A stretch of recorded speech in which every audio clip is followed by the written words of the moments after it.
This is the Capitol Rundown. When we heard the governor's plan to how she was going to spend the money, it seemed well-intentioned, but we had a lot of questions about it. This is perhaps the essential battleground state this year in the presidential race. I can't issue a Freedom of Information Act request for internal communications to Dominion. We didn't have that access until recently. It's all straight ahead. The Capitol Rundown starts now.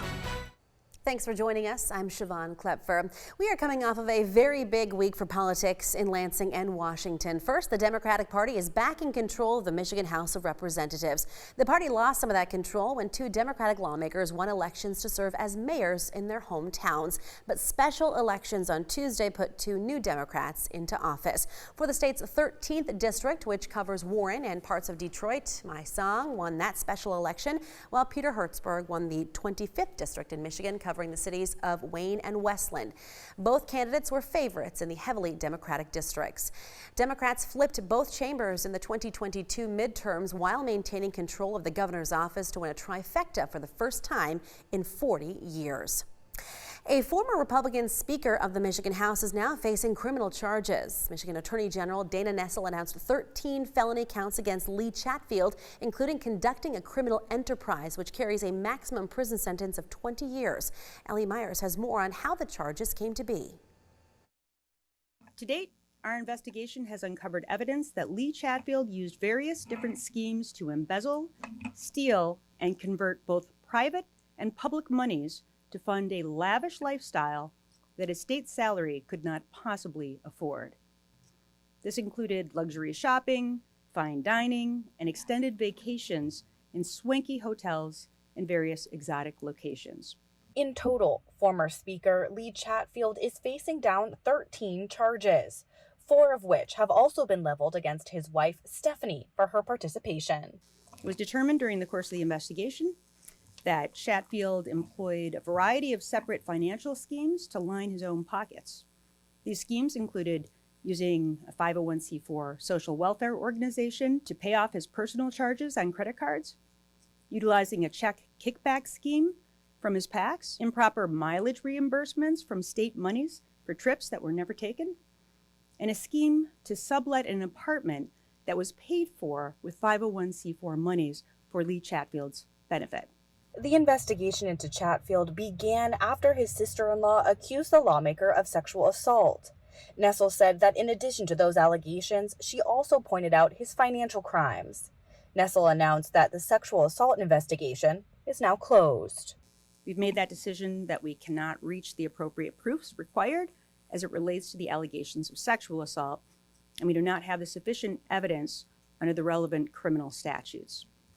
Our investigation, though exhaustive, failed to produce evidence to meet proof beyond a reasonable doubt, the standard that must be met in order to bring charges. Well, Nessel made it clear that the investigation into Chatfield is not complete. There could be more charges coming. The Attorney General said she could not confirm if Chatfield engaged in quid pro quo through the legislature for those who gave him the money.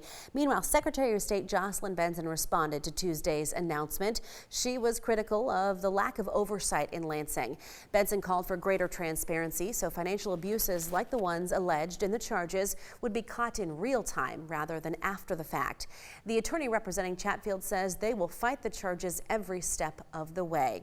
Well, we are not finished with that story just yet, so stick around for more on that after the break. Plus, what's next for Governor Gretchen Whitmer's agenda now that Democrats control all levels of power in Lansing again? We'll be right back.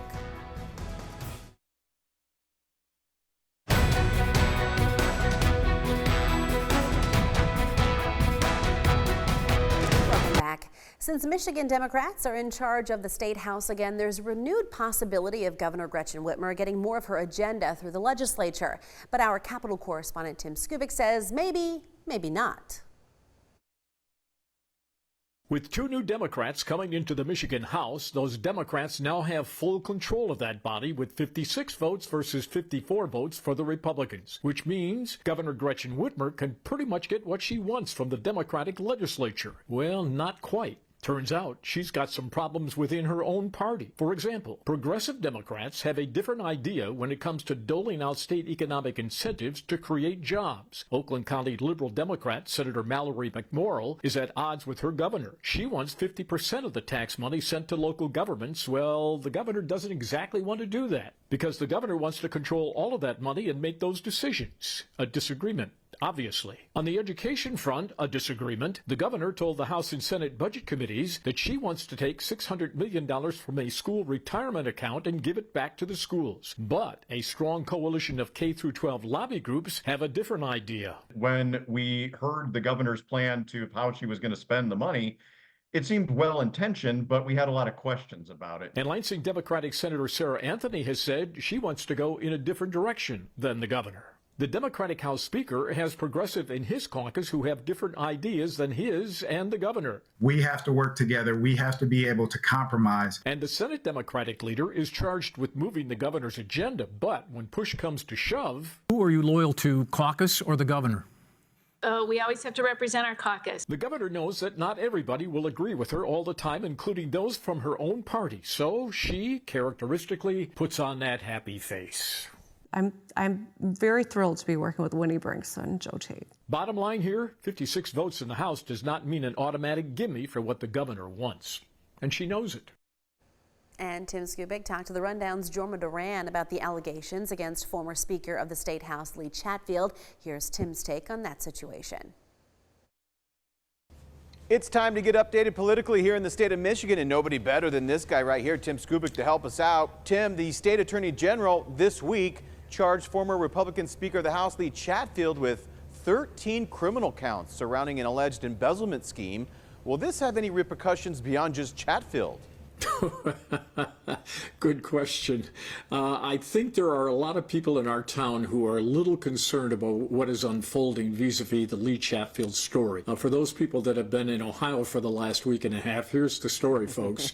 Lee Chatfield was the former Republican Speaker of the Michigan House. He is alleged to have spent money from private political donation funds that he collected over a period of 6 years to the tune of $7 million, and then turned around allegedly, according to the Attorney General, and used that money for his own personal gain to go to Orlando, to go to Disney, to go to the Bahamas, to go to Las Vegas. The list goes on and on and on. He is charged with everything from bribery to embezzlement. She basically, if the courts go along, is throwing the book at the former speaker. Of course, he is innocent until proven guilty. His attorney says they are going to fight this every step of the way. We have the problem is that in our town, there is a political fund called a 401c in which donations can be made to politicians, and the names of those donations do not have to be disclosed by law. I do know that he got charged for a bunch of embezzlement charges, but nothing regarding his alleged affair with his, I believe, sister-in-law. Do you know anything about that? Well, originally, the sister-in-law went to the Attorney General alleging this affair with Mr. Chatfield that the Attorney General's office looked at, and at the end of the day concluded that they could not charge him with any kind of sexual abuse, which is what the sister-in-law wanted to have. But as a result of her going to the AG, she then came back and said, by the way, I think there's other stuff going on involving Mr. Chatfield, which is what led to this investigation and to these charges. But my point is, there are many politicians in this town who have this fund getting money and not disclosing it. And you have to wonder, are they thinking, have I misused these funds? Or maybe the people will say those names should be disclosed.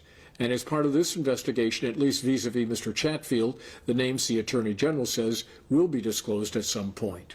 Tim, always great to see and hear from you. We appreciate the update. Well, coming up, interesting research from Michigan State University about people being challenged on their political opinions, plus a nonpartisan event to prepare people who want to run for elected office. That and much more coming up.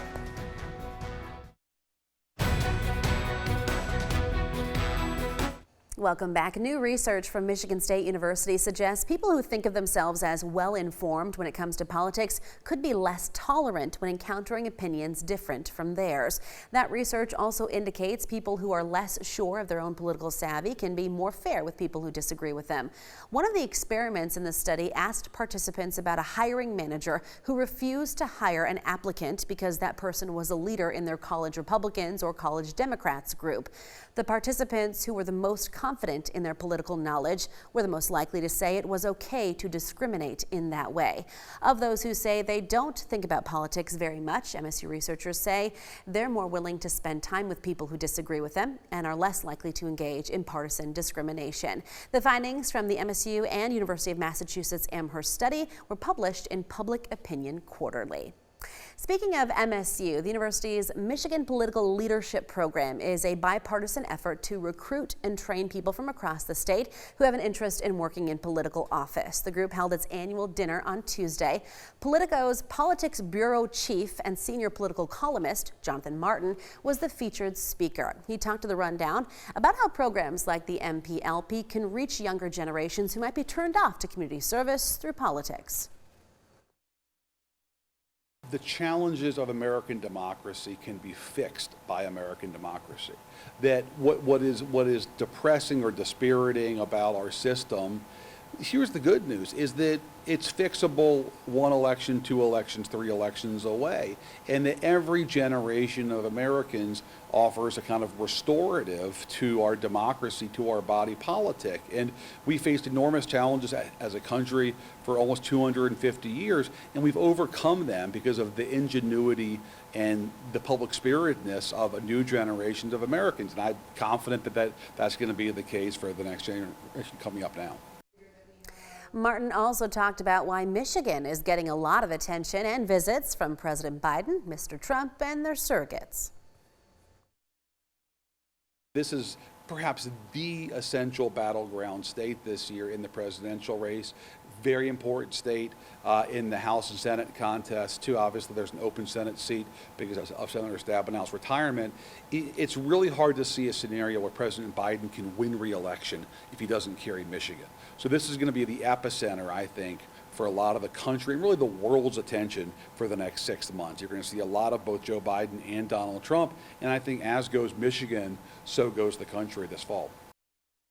And coming up next on The Rundown, we'll tell you who just got added to the presidential ballot in Michigan. And then we'll take a look at the State House, where some Republicans are reviving 2020 election denialism. The Rundown will return right after this. Welcome back. Presidential candidate Robert F. Kennedy Jr. has qualified to appear on Michigan's ballot in November, according to a statement from his campaign. He's backed by the Natural Law Party in Michigan, which worked to collect the needed signatures. Kennedy's camp is hoping to gather signatures across 50 states before their deadlines, but experts say he only needs a few key battlegrounds to potentially change the outcome on Election Day. But on Thursday, President Joe Biden picked up endorsements from at least 15 members of the Kennedy political family during a campaign stop in Philadelphia. Well, looking at the State House now, members of the conservative Michigan House Freedom Caucus are calling for yet another investigation into the 2020 election. Former Michigan State Senator Patrick Kolbeck says he has documented evidence that the CEO of Dominion Voting Systems committed perjury before the Michigan Senate Oversight Committee in December of 2020. He says the complaint has been filed with Michigan Attorney General Dana Nessel and Secretary of State Jocelyn Benson. He made the announcement in front of the state capitol with 6 state representatives. I can't issue a Freedom of Information Act request for internal communications to Dominion. We didn't have that access until recently. There has been no evidence that there was widespread election fraud in Michigan or elsewhere. Multiple recounts in Michigan found President Joe Biden won the 2020 election by about 150,000 votes. One Democratic representative says she's surprised Republicans continue to bring up the issue. The only instance that I could think of that is related to elections that was fraudulent is we did have some Republicans claim to be false electors. In July, Attorney General Nessel charged 16 Republicans with acting as false electors for then-President Donald Trump in 2020. Charges against one were dismissed as part of a cooperation agreement. Prosecutors say the group met in the basement of the state's Republican Party headquarters and signed their names to multiple certificates stating they were the duly elected and qualified electors for president and vice president. Officials say the forged documents were then submitted to the U.S. Senate and the National Archives. Coming up next on the Capitol Rundown, former President Donald Trump has been in a New York courtroom all this past week. A jury has finally been selected for that trial when they plan to bring opening statements coming up.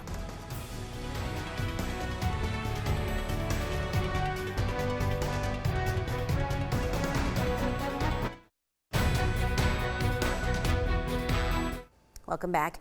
Jury selection in former President Trump's hush money trial wrapped up on Friday. The final alternate jurors were chosen and sworn in, and opening statements are expected to begin on Monday. Bradley Blackburn is here for you now with more on what we know about those jurors and more reaction from Mr. Trump. Before heading into court Friday, former President Trump once again railed against the gag order that limits what he can say publicly about potential witnesses in his hush money trial. The gag order has to come off. People are allowed to speak about me, and I have a gag order, just to show you how much more unfair it is. Prosecutors accused Trump of already violating the order 7 times, and they'd like him fined. A hearing on that is set for next week. This week, lawyers chose 12 New Yorkers who will decide whether Trump falsified business records to hide an alleged affair ahead of the 2016 election.